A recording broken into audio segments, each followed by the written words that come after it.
Hola, ¿qué tal? Muy buenas tardes a todos. Aquí estamos en un programa más de Hablemos de Ufología y tenemos un gran invitado, que es don Iván Vega Recabal. Así que aquí lo estoy leyendo en el libro Ay, que llegó su libro ahí, que voy en la mitad, soy malo para leer, voy a ser sinceramente, ¿eh? Voy, ¿eh? voy en la mitad, voy en la mitad. Porque ahí con el problema de vista cuesta, pero tenemos acá su libro. Pero para ir conociéndolo, ¿quién es don Iván Vega? ¿Cómo nace don Iván Vega en este mundo de la ufología? Más allá del libro, queremos conocer al hombre detrás de este gran libro que es Contacto de otras dimensiones. Bueno, gracias Ariel por la invitación. La verdad es que entiendo que tú también estás ligado a otros grupos que hacen ciertas conversaciones ufológicas en vivo y todo. Me llamaba mucho la atención que veo que eres una persona que sigue muy de cerca todo esto. Veía ahí tu perfil de Facebook, por Erika y Rodrigo Migueles me hablaron que, bueno, creo que tú eres panelista también del grupo de ellos, ¿cierto? En los programas No, que ellos tienen. no, yo voy invitado de ellos. Ellos se llaman GUP y yo soy GAU. Ah, tú eres Somos dos. Guppy Gao. ¿Qué significa Gao a todo esto? GAU es, para nosotros es un grupo de amigos Ah, ufológicos. Grupo Amigo Ufológico, eso. Claro, Muy bien, ¿eh? donde partimos tres amigos de Perú, Argentina y Chile, nos reunimos un día a conversar de temas ufológicos y salió este grupo que empezamos a hacer unos webinars muy parecidos a los de Erika, pero ya después pasé a hacer estos podcasts ya más personalizados para ya ir conversando directamente con el invitado y saber un poquito más de él. Fantástico, fantástico. Bueno, yo básicamente soy comunicador audiovisual de profesión.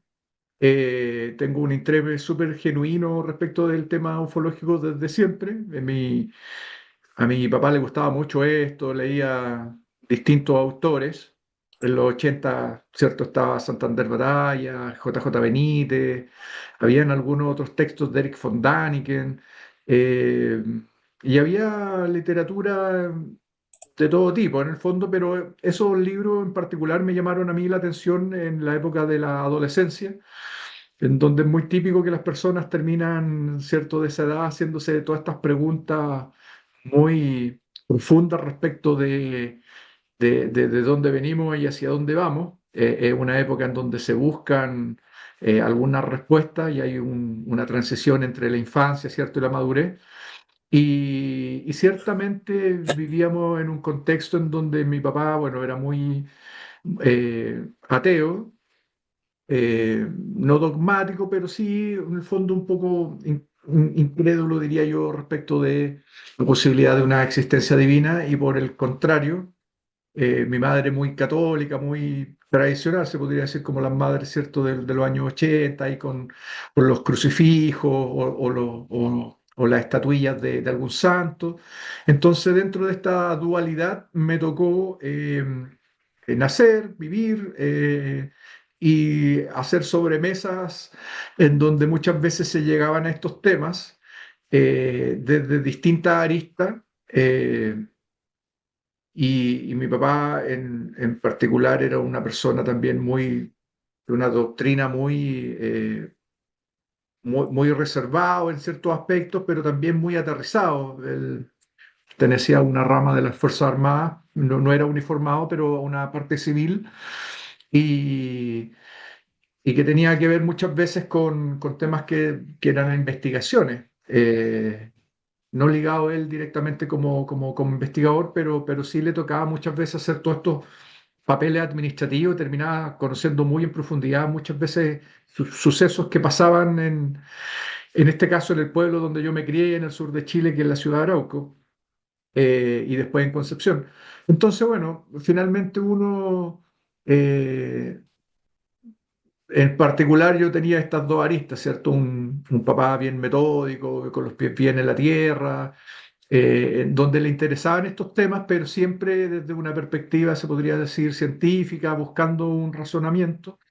Y por otro lado también, ¿cierto? Una parte ya más maternal que de una otra manera muy creyente de pronto en una fe muy tradicional por lo demás en Chile, como te digo, en los años 80 era muy común en el fondo ver las madres muy apegadas de pronto a algún tipo de religión, sin necesariamente ser en mi familia una familia cristiana, una familia que acudía a la iglesia. Yo tengo recuerdos de haber ido una o dos veces a la iglesia, pero por temas puntuales nomás, pero nada por el estilo. Pero una familia muy, muy educada, de mucho respeto y bueno, y eso me ayudó de pronto a tener una visión muy equilibrada de las grandes interrogantes y bueno, el fenómeno ovni obviamente es una de ellas. Muchos de entrevistados que yo he tenido de ufólogos, tanto nacionales como en el Mm. extranjero, me ha llamado mucho la atención que todo este ha partido desde niños, incluso muchos han tenido avistamientos, han tenido experiencias cuando niños. No sé si en tu caso tú tuviste alguna experiencia personal o solamente por la literatura y por lo que se estaba dando quisiste investigar. Quise investigar mucho más tarde. Yo la verdad es que no soy alguien, un investigador que llevo décadas metido en esto. Yo creo que no es necesario.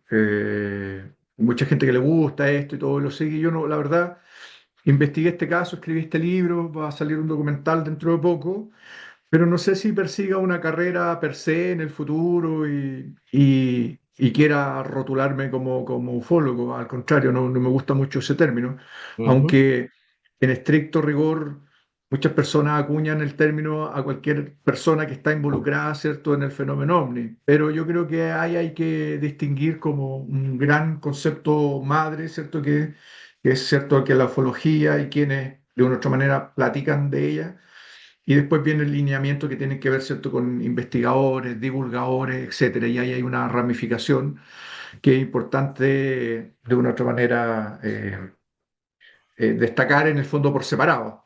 Dicho eso, este interés por investigar nace hace muy poco y yo experiencia personal. Recuerdo cuando chico haber visto algo que era una especie como de cilindro que atraviesa detrás de unos árboles, una cosa que duró como 10 segundos. Yo era muy chico, estaba sobre el tejado, sobre la casa, sobre el techo de mi casa. Me gustaba, como en Arauco, en el sur de Chile llueve tanto. Entonces, claro, cuando no llueve, en el fondo era como rico salir a disfrutar un poco del sol, porque obviamente son los inviernos mucho más largos como que en Santiago, que es donde vivo actualmente.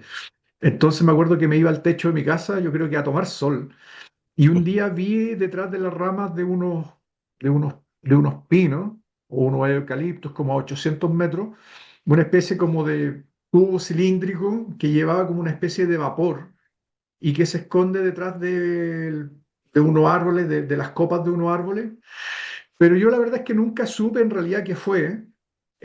Hasta el día de hoy me lo pregunto si es que realmente fue algo anómalo o fue en realidad producto de una confusión, ¿cierto? Algo más psicosocial, un helicóptero, un avión. eh, no recuerdo muy bien tampoco la hora, si es que era el atardecer, porque regularmente en el atardecer obviamente los reflejos sobre cualquier tipo de aeronave son mucho más exacerbados. No tengo muy claro la hora exacta. Y fue algo que pasó sin pena ni gloria, pero me quedó como un grato recuerdo, se podría decir. De hecho, es más, tengo una anécdota con mi padre, coleccionábamos el álbum OVNIs que salió en esos años, ah, y me acuerdo que estábamos, y me llama mucho la atención, porque justo yo ahora con mi hija estamos coleccionando el álbum del Mundial. Y veo en sus ojos, en el fondo, cuando uno abre las láminas y saca las láminas, ¿cierto? De claro. hecho, cuando fue antes de ayer nos salió Cristiano Ronaldo y estábamos los dos casi saltando ahí de contento. Y me acuerdo que justamente cuando estábamos con mi papá en esos años coleccionando ese álbum, sale una lámina que venía rotulada como nave de nodriza. Mm, Y yo le digo a mi padre, le digo, oh papá, mira, yo vi esto. De hecho, yo había olvidado en el fondo lo que había visto y cuando veo la lámina como que tiendo a te recordó, claro. recordar, a recordar la situación y le digo, oye, mira, esto fue lo que yo vi. Obviamente mi padre me dijo, sigue pegando las láminas que se va a sacar el pegamento, no me pesco mucho tampoco y de seguro tiene que haber pensado, se tiene que haber sugestionado ¿cierto? Pegando láminas y dijo que vio algo en el fondo. Pero bueno, eso queda un poco como algo, como anécdota, y, pero, pero claramente siento que hay algo ahí, mucha gente lo reporta, yo tengo muchos casos recopilados, entonces finalmente es algo súper también atractivo, es como una especie como de desafío intelectual. Yo así, si tú me preguntaras en el fondo cómo yo lo podría definir en términos del proceso, del por qué uno quiere investigar, yo creo que es un proceso intelectual. Esa sería como la expresión que yo podría rotular como para que la gente pudiera entender realmente por qué uno se inserta en esto. Uno no se inserta en esto por Claro. el morbo, por saber si es que hay extraterrestres, sino que hay algo más profundo que tiene que ver con un proceso intelectual, reflexivo, respecto de tratar de dilucidar teóricamente, por último, en qué uno cree que puede estar inserto este fenómeno. Claro, es una de las cosas que me hace recordar lo que tú estabas contando, porque yo también tuve una experiencia muy parecida a la tuya cuando tenía como 10 años, y que también vi una mano flotando, ¿ah? Y eso, claro, no me llevó a ser un investigador, yo no soy investigador, ¿ah? No he escrito libro, nada, pero sí me llevó también a curiosear, me acuerdo de los programas de Patricio Pañao, que hacía de programas de OVNI, después ya un poco más joven, cuando sale History Channel con Alienígena Ancestral y ahora ya más viejo a uno, me da también por empezar a entrevistar como lo mismo, o sea, como para empezar a ver si lo que vi fue real o no, como lo mismo que te pasó a ti, como para empezar a ver si uno está viendo algo real o está ilusionando, porque hoy en día muchas personas que son testigos de avistamientos temen a contar por miedo a que los consideren que están medio, o que fumaron algo, se tomaron algo, entonces como que tienen miedo de contar algo que realmente les pasó. O sea, hay gente que se atreve, pero hay otros que de repente como que se ocultan. Yo he conversado con gente, a mí sí me pasó Sí, lo mismo, y, pero mira, la verdad que prefiero no yo creo que conversarlo. yo creo que depende, ¿ah? Yo creo que la gente ahora a través de los medios de comunicación, como estos, porque finalmente se transforman en medio de comunicación, todas las redes sociales ahora y los canales, estos tienen un alcance bien masivo. Eh, yo creo que la gente, en el fondo, ahora perdió ese miedo, ¿ah? Yo te lo podría decir genuinamente. Yeah. Yo hace una hora y media atrás acabo de entrevistar a un testigo, un caso extraordinario, una persona que tiene una marca en la rodilla de un triángulo y él cuenta cómo le pasó esto y su experiencia. En general, durante la semana entrevisto a 5 o 6 testigos. Tengo un montón de material que no ha salido publicado, que son investigaciones que están algunas en proceso, otras son solamente testimoniales. Cuando tengo tiempo las publico en mi blog. Pero yo siento que una de las cosas que me ha llamado la atención es que gracias de pronto quizás al libro también, y al proceso investigativo y a estos podcasts, muchos de los testigos se han dado cuenta a quién acudir. Es Y que eso ha eso es lo sido importante. Sí, y eso ha sido muy relevante. Por ejemplo, el chico con el que hablé delante me dijo, oye, le escribí, no sé, a X persona, le escribí a este otro, dijo que me iba a dar una respuesta, nunca me escribió. Eh, y yo, bueno, soy súper ordenado en todo aspecto, entonces yo tengo una especie como de manual de protocolo que se los paso a los testigos y soy súper claro con ellos. O sea, le digo, las investigaciones toman tiempo, semanas, meses. No es que alguien me mande una foto y no es panadería. Yo mañana no voy a tener una respuesta. Tengo una vida fuera de esto. Tengo familia, tengo hijos, colegio, actividades familiares, actividades con amigos. Mi vida no gira en torno a esto. Tengo un circuito social mucho más amplio. Durante la semana hago un montón de otras cosas y actividades. Por lo tanto, cuando me queda el tiempo, hago estas investigaciones, pero como soy un tipo muy riguroso, tengo muy marcados los horarios, entonces de pronto digo ya, a ver, los días viernes de, no sé, ponte tú, de las 9 de la noche hasta las 12 desarrollo una investigación y me meto de cabeza y la saco en el fondo, no, que me comprometo en ese sentido y me he encontrado que hay mucha gente que quiere hablar, gente que me ha dicho, oye, yo no tengo problema en dar mi nombre, otras personas me han dicho, no, prefiero que sea anónimo. Los testimonios anónimos en realidad yo no los publico. Si tú te das cuenta y bueno, comenzaste a leer el libro, y para toda la gente que está viendo este libro que se llama Contacto de otra dimensión, si ustedes ven las páginas de este libro, si ustedes ven las páginas de este libro, todos los testigos que aparecen acá están con sus nombres y Sí, apellidos, están todos mencionados.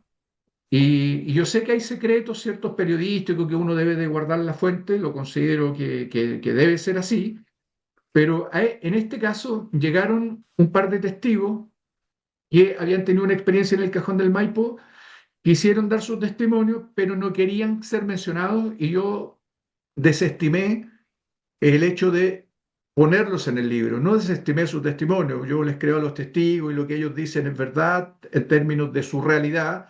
Después se verá en realidad qué hay detrás de todo eso, ¿cierto? En la investigación. Pero yo a los testigos les creo, cuando me relatan sus testimonios yo les creo, pero para mí hay una cosa muy fundamental que tiene que ver con el testigo que es capaz de dar su nombre y apellido, porque eso habla sobre, por un lado, eh, a mí me da muchas luces sobre lo genuino del relato, claro. y por otro lado se reduce la suspicacia. Nosotros sabemos que antiguamente habían libros que estaban escritos con 1 millón de testimonios y ningún nombre o puro apodo, ¿cierto? Y al final tú no sabes si realmente hasta qué Claro. punto los testimonios son reales o algunos tienen una cuota de, ¿cierto?, de complemento. Y en este caso no. Yo quise que este libro en particular llevara los nombres y los apellidos de todos, incluso hasta del carabinero que aparece acá, que es Luis Garrido Burgos, que es un carabinero que en el Puente del Colorado, en San José de Maipo, tuvo una experiencia súper interesante, que está en la bitácora de Carabinero y me conseguí en el fondo la posibilidad de entrevistarlo con su uniforme a través de la Agencia de Comunicaciones de Carabineros de Chile para poder hacerle una entrevista formal y poder poner su nombre y a la institución dentro de este libro. Entonces, ¿qué te quiero decir con todo esto? Que para mí siento que se perdió el miedo en el fondo, a que la gente dé su testimonio. Siento que la gente está siendo mucho más cauta y está sabiendo elegir a quién poder contarle su historia cuando ve Exacto. que hay gente que hace un trabajo serio. Y en ese aspecto te digo, en general estoy haciendo cerca de 5 o 6 testimonios semanales que los tengo recopilados y guardados. Y son en reuniones Zoom como esta, pero sin ser públicas en el fondo. Claro, que justamente como lo que tú decías, porque 20 años atrás, como te digo, a lo mejor alguien no quería contarlo, pero hoy en día con las redes sociales y y estos webinars, qué sé yo, la gente empieza a conocer a una persona que sí lo puede escuchar y creer, ¿ah? Lo que le va a contar, como por ejemplo estos 5 jóvenes que se contactaron contigo para poder comentarte esta experiencia y hacerte llegar toda la información los videos, y en este caso tú tienes que analizar, tomar el caso, recopilar los antecedentes para saber si esto no está manipulado, está editado, qué sé yo, para poder llegar y después decirle, ya chicos, sí, conversemos, veamos qué pasó. Sí. ¿Mm? Solamente una precisión, ellos no se contactaron conmigo, Ah, sino que ya, yo fui quien detectó un comentario que uno de estos testigos hizo en mi blog, que es Testimonio OVNI, en donde uno de ellos le comentó a una persona que se llama Sebastián, que aparece en el libro también con nombre y apellido, en donde esta persona cuenta sobre un fenómeno sensorial que se denomina campana del silencio en ufología, y él hace un comentario y dice, ustedes también vivieron lo mismo. Y cuando él dice eso, yo tomo contacto con él y a él me cuenta su historia y después él me dice, te voy a presentar a los demás integrantes de este incidente. Y así es como comienza, solamente como para aclarar la precisión. claro. Mira, en este caso, bueno, nosotros tenemos un país muy rico para, digamos, en lo que es el fenómeno OVNI, todo lo que es el norte, ¿ah? Para el sur de Chile también. Bueno, la cordillera de los Andes también es conocida mundialmente por estas actividades ufológicas, que hace que este incidente en particular sea de una investigación más precedente, con una comparación con otros casos que a lo mejor pueden haber en el sector andino. Sí, la verdad es que el Cajón del Maipo tiene esas características, pero yo te diría que, por ejemplo, en el Cerro Minillas, hay varios incidentes muy interesantes. En el bosque Panul hay cosas muy interesantes. En Farellones tengo un par de casos también muy interesantes que estoy investigando. De hecho, ahora en la temporada de invierno tengo pensado subir a la nieve y me voy a juntar con un par de testigos que tienen casa en Farellones, en donde vieron también unas luces salir de la montaña y por ahí alguien tomó un registro. Eh, El año pasado estuve en San Pedro de Atacama y hay un caso ahí extraordinario también en donde está grabado un audio. Dos de esos testigos se sometieron a hipnosis, me pasaron el detalle de sus respectivas regresiones. Eh, Te diría yo que en todo Chile, en el fondo hay lugares donde en el fondo hay experiencia, eh, pero no sé si hay una zona en particular. Yo creo que nosotros, claro, desde Santiago tenemos el Cajón del Maipo como el Ya. spot, ¿cierto? Que está ahí al lado de nosotros, pero en general y han ocurrido casos que son, se podría decir, que han adquirido esta cosa un poco más mainstream, más masiva, que salió en el programa de TVN, en donde se ponía la zona como zona caliente, y yo creo que por eso también el Cajón del Maipo agarra también toda esta fama. Pero si a lo mejor un caso de estos que salieron en este emblemático programa hubiese sido, por decir algo, en Farellones, quizás estaríamos ahora hablando de Farellones y no del Cajón. Entonces, yo creo que también todo hay que ponerlo en su contexto eh, social, ¿cierto? Aquí hay un tema muy sociológico de fondo en donde finalmente los argumentos que se ponen sobre la mesa, el peso de la comunicación, de estos conceptos, en el fondo empieza a copar la mesa, termina de una u otra manera remitiéndonos a zonas geográficas que tildamos nosotros de zonas calientes, pero yo creo que en el fondo responde también a cómo se han masificado algunas zonas gracias a los medios de comunicación y por otro lado, evidentemente, vemos que también en el fondo es muy difícil que algo así suceda caminando como por Providencia, por el Conde Ya. o por la Alameda, en el fondo. Entonces, al final anda todo el mundo agachado con sus celulares. Entonces, Mm. claro, obviamente en estas zonas en donde son famosas por hacer trekking, es más plausible que las personas tengan algún tipo de experiencia porque están en contacto con la naturaleza. Claro, porque a mí me tocó un tiempo atrás que estuve en el desierto de Atacama y al guía ahí le consulté, me dijo, no, no es novedad para nosotros. Ya ver cosas en el cielo ya es como ver un árbol en la calle, o sea, en una vereda, o sea, no estamos acostumbrados, ya no Claro. nos llama ni siquiera la atención, decía. ¿Eh?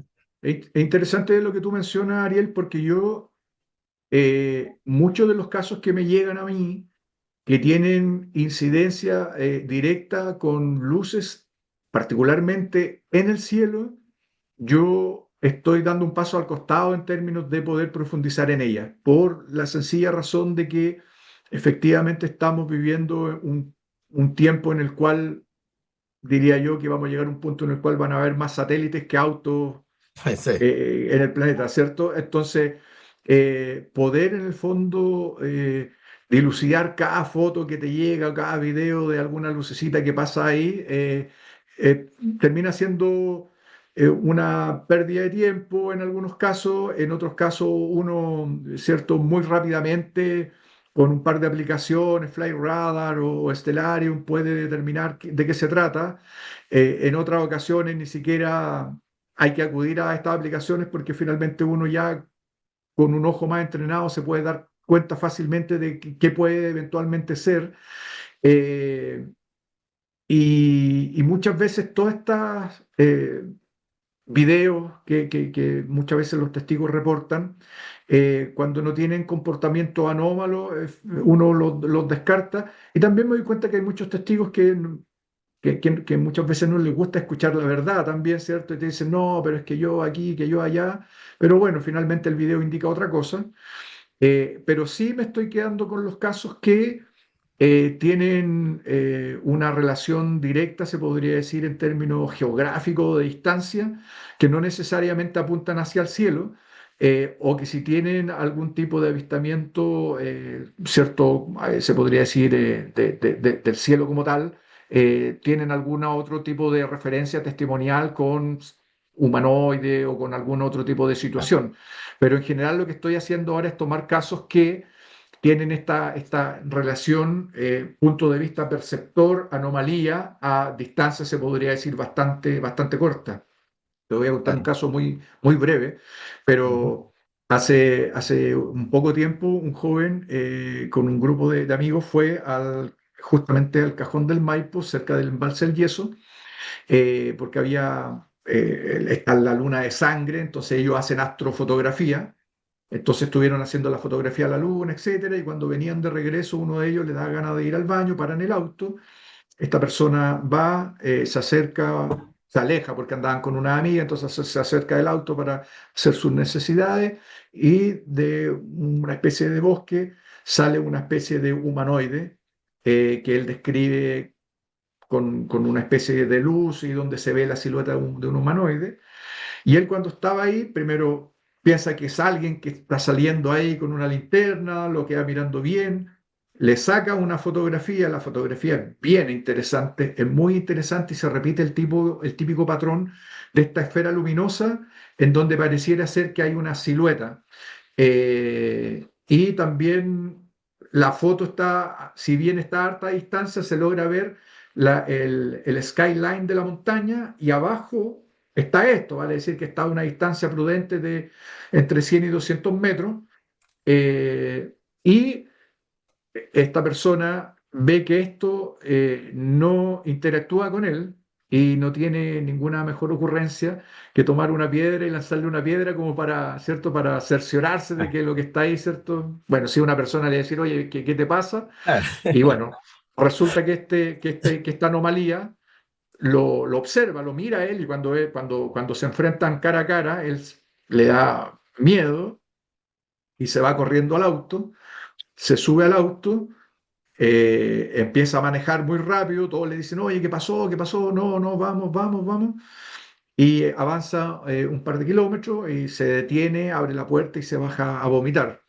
El vómito puede ser parte del estrés, pero en las noches posteriores tiene algunas situaciones con flash dentro de la habitación y un par de días en donde finalmente no puede dormir porque siente que andan unas luces por ahí que él no las termina viendo, pero cuando está durmiendo como que le lanzan un flash dentro de la habitación.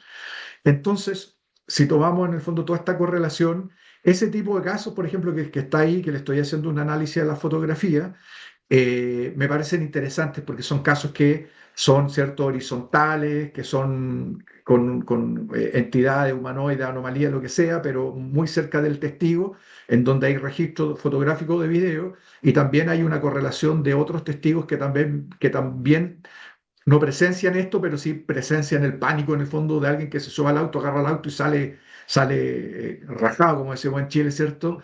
Muy rápido y pasa toda esta situación. Entonces, estos son para mí casos interesantes más que lucecitas que andan por ahí volando tipo Starlink.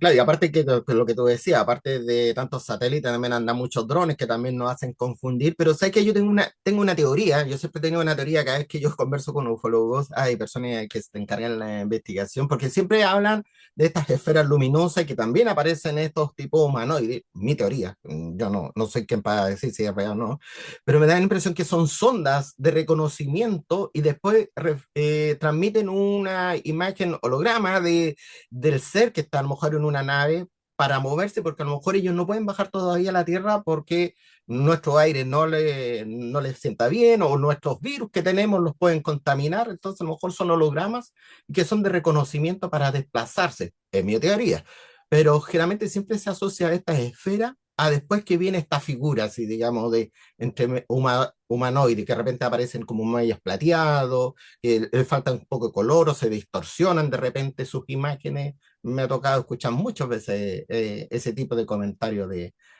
con la esfera y con los humanoides. Sí, bueno, los orbes son ampliamente reportados desde siempre, han tenido distintos nombres de acuerdo a las culturas, etnias, eh, y, y hay distintas también hipótesis y teorías respecto de esto. Yo, el- que en el fondo que sean sondas de reconocimiento, eh, creo que le estamos dando una connotación que dice relación con la hipótesis extraterrestre y la hipótesis extraterrestre yo creo que es difícil de poder o probarla en el fondo, porque es cierto, de ciencia sabía que las distancias son siderales, no podemos viajar más rápido que la luz, entonces finalmente cuando hablamos sobre sondas de reconocimiento las estamos extrapolando a la hipótesis extraterrestre. eh, y difícilmente, por ejemplo, una hipótesis dimensional, porque finalmente cuerpos físicos no transitan entre dimensiones, en ese aspecto no se podría en el fondo justificar. Eh, por lo tanto, me parece, obviamente, teoría interesante, Eh, ¿cierto? Hay varias, pero de ahí a que sea, en el Sí, no, fondo, lógico. desde la física plausible, ahí, en el fondo, hay un gran trecho.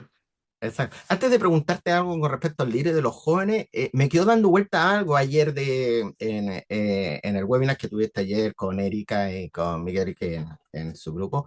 Decía, no humanizar el fenómeno. ¿A qué te referías eso de no humanizar tanto? Uy, esta es una respuesta larga. Porque me quedo dando vuelta, o sea, porque uno piensa como humano, o sea, y trata de buscar figuras humanas, trata de, no sé, ¿a qué te referías tú eso? Bueno, yo desarrollé una hipótesis que se llama Orbit. Eh, bueno, yo no sé si acá tú tienes como para compartir. Sí, se puede eh, compartir, sí puedes compartir. ¿Sí? Bueno, Sí, me gustaría poner esta lámina porque sería sí, mucho más go for it. fácil poder explicarte esto, pero bueno, para contarle a todas a las personas que estén conectadas, que no sé cuántos serán.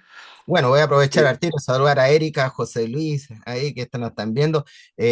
Nicolás desde Argentina, que voy a estar próximamente en un programa de televisión en Argentina, donde estoy invitado ahí para hablar, no como investigador, sino como presentadores de los casos que han pasado. César Marambio, ahí nos están viendo varias personas ahí, tanto de Chile como del extranjero. pues fantástico. Bueno, acá está, estamos en Zoom. Aquí está, vamos a compartir entonces esta lámina. Bueno, ayer la compartí en Ahí exclusiva sí, Orbit, exacto, ahí lo estoy viendo. ayer lo compartí en exclusiva con Erika y con Sí, po. Rodrigo. Yo estoy Se los está domingos, viendo por la eso no lámina, quedé en ¿cierto? exclusiva yo.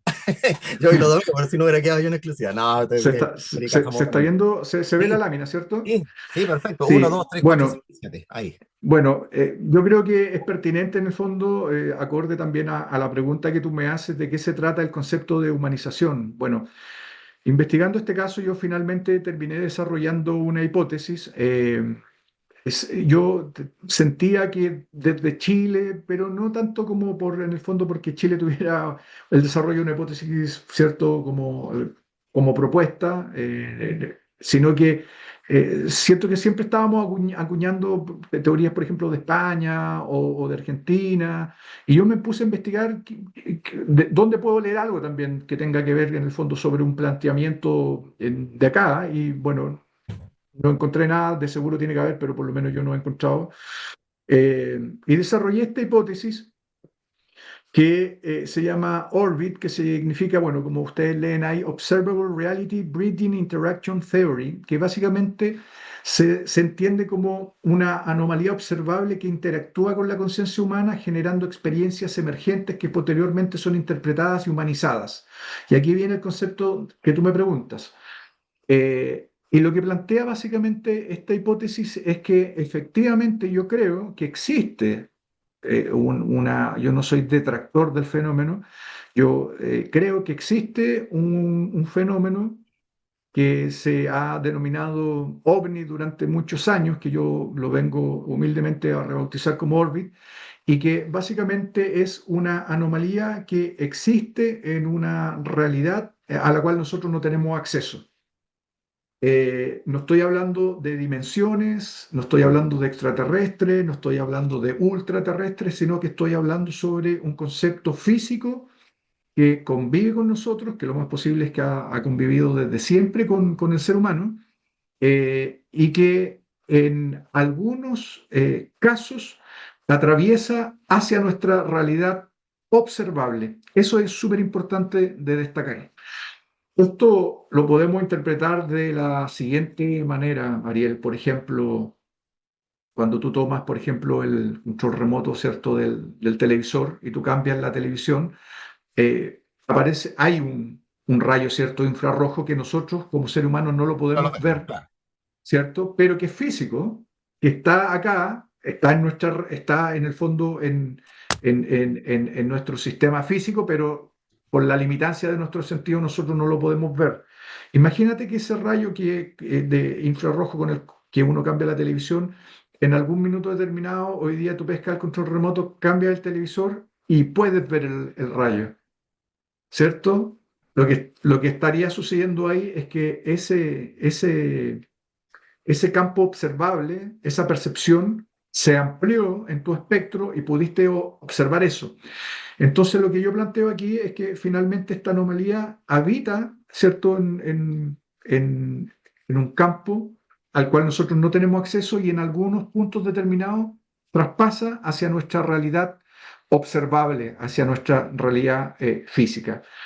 Y cuando traspasa hacia nuestra realidad física, se produce un proceso automático.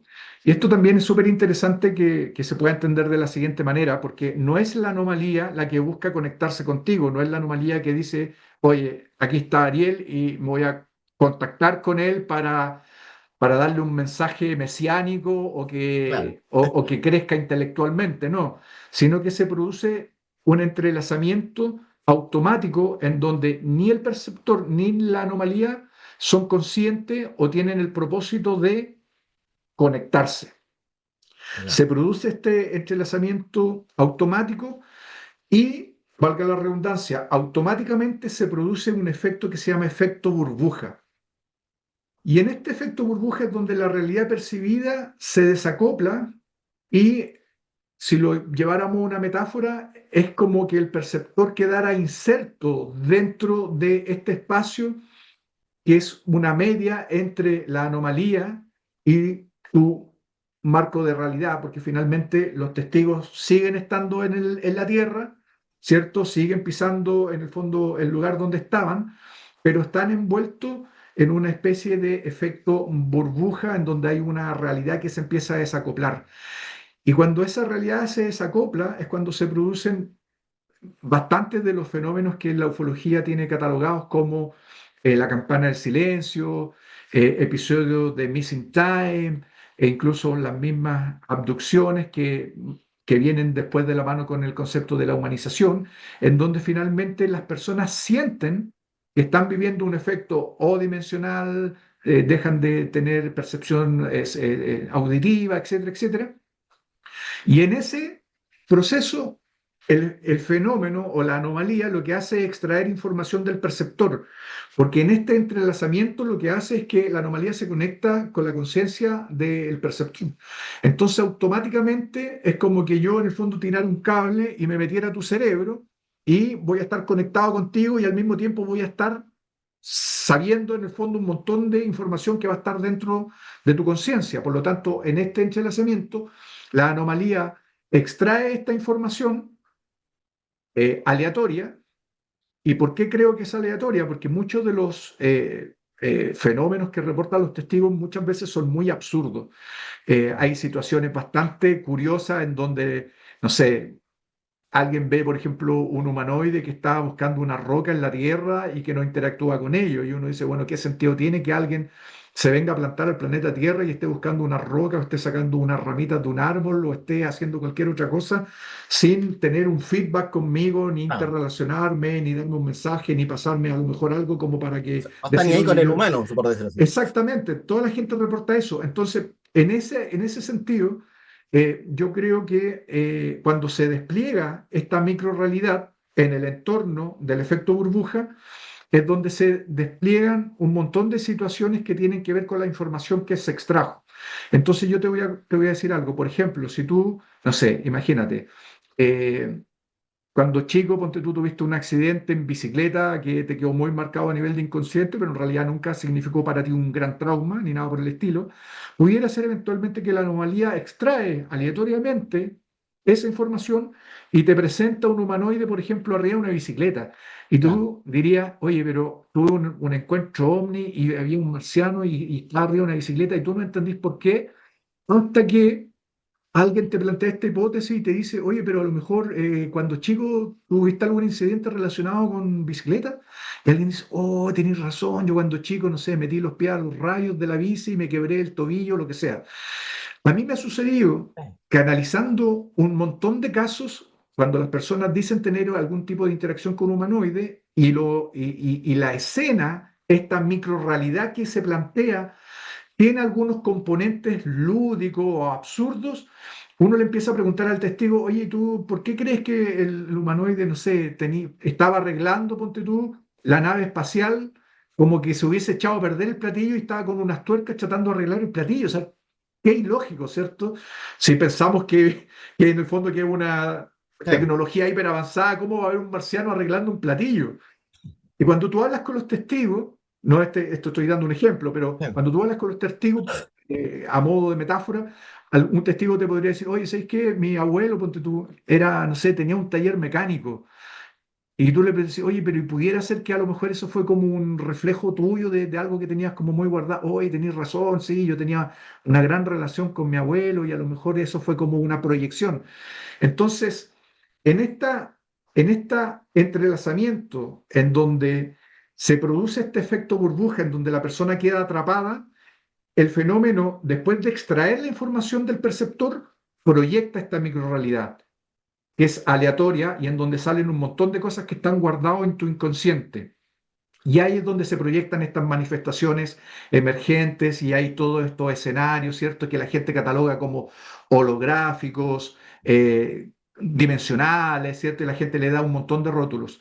Y lo que sucede a continuación es que el fenómeno desaparece y no deja nada a cambio, no te deja mensaje, no te deja, ayer decía yo, un bolígrafo por último para decir, oye, me dejaron algo, etcétera, etcétera. Y ahí es cuando respondo tu pregunta, que es cuando viene el proceso de humanización, es cuando los testigos se quedan con este gran signo de interrogación, esta gran pregunta, empiezan a ver todo lo que se desplegó frente a ellos. Que tiene distintos niveles de intensidad, en algunos muy bajos y en otros muy altos, otros ven esferas y otros terminan viendo humanoides interactuando con ellos, pero este fenómeno desaparece y lo que queda ahí es la humanización. Entonces, cuando yo converso con los testigos y converso con investigadores o con divulgadores como tú o como ustedes, en el fondo yo me pregunto hasta qué punto este fenómeno no tiene ningún propósito, que es lo que yo planteo, no está conectado con ninguna red de conciencia colectiva. Nosotros tenemos bastante información ya en nuestra cabeza como para proyectar en el fondo bastantes arquetipos que son de común sabido entre todos, ¿cierto? No hay para qué recurrir a una red colectiva junguiana ni nada por el estilo, sino que simplemente se despliega esto y después desaparece y el fenómeno no te deja absolutamente nada a cambio, pero las personas sí terminan diciendo que el fenómeno les produjo paz, les produjo un upgrade intelectual, algunos se llenaron de pánico y de terror, otros quedan con un gran signo de interrogación, pero finalmente lo que deriva de ahí es la humanización del fenómeno, es la interpretación que la gente le da y cómo quiere la gente entender el fenómeno o quiere ser entendido. Y Claro, un poco eso planteo yo en mi hipótesis. en este caso, claro, ¿no será porque nosotros tenemos una mente todavía muy primitiva que estas anomalías que pueden ser de otra dimensión o extraterrestres, como queramos llamarlo, que nuestro cerebro es fácil de leer porque de repente nosotros estamos, de repente uno dice, mira, me- justo estaba pensando en ti, o sea, estaba pensando y llegó la persona, o, oh, ¿y por qué hay para allá? No, es que va a sonar el teléfono porque sé que me van a llamar, o de repente uno empieza a tararear una canción y pone la radio y justo estaba tocando porque nuestra mente a lo mejor es fácil de manipular y pasa muchas veces que también estos seres si es que no están leyendo a la mente, cuando se presentan con estas anomalías como humanoides, de repente salen como una presencia de una persona conocida o de una entidad a lo mejor religiosa, porque es mucho como le pasó, por ejemplo, los niños de Fátima y que vieron a la Virgen, a lo mejor trataron de representarse, digamos, para no asustar. Entonces, ahí humanizamos un poquito también todo el fenómeno porque ellos como que dicen, ya, vamos a tratar de que sea lo más amigable posible para no haber una histeria colectiva, me imagino yo. Sí, yo, Yo creo que, por ejemplo, como tú lo estás planteando, claramente es una humanización. En el fondo, todos los rótulos que tú le estás dando, en el fondo, es tratar de ponerle un preconcepto, ¿cierto?, a la idea de que en el fondo el fenómeno tiene un propósito. Y yo en ese sentido creo que el fenómeno no tiene un propósito y cuando las personas dicen que, por ejemplo, el fenómeno se plantea como una especie ¿cierto?, de humanoide, o que el humanoide hace tal cosa, o que aparecen algunos otros símbolos arquetípicos, finalmente yo creo que tiene que ver con la extracción de información que se plantea en esta microrealidad. Mm, Yo creo que la microrealidad es bastante plausible dentro de la hipótesis, porque finalmente claramente hay un entrelazamiento cuando muchas veces las personas dicen que sienten una intuición respecto del fenómeno, sienten que el fenómeno los llaman o escuchan algún tipo de voz o ven unas luces y con el tiempo desarrollan algún tipo de situación en donde sienten algún tipo de percepción extrasensorial, algunos dicen que quedan con ese tipo de manifestación. Yo creo que efectivamente el fenómeno proyecta algo, pero no necesariamente en, o sea, o en la mente u holográficamente. O sea, ahí en el fondo hay que distinguir en el fondo entre el efecto burbuja, ¿cierto? En donde la anomalía, cuando se entrelaza con la conciencia, te atrapa en esta burbuja, en donde tú efectivamente dentro de este efecto burbuja tú puedes grabar el fenómeno.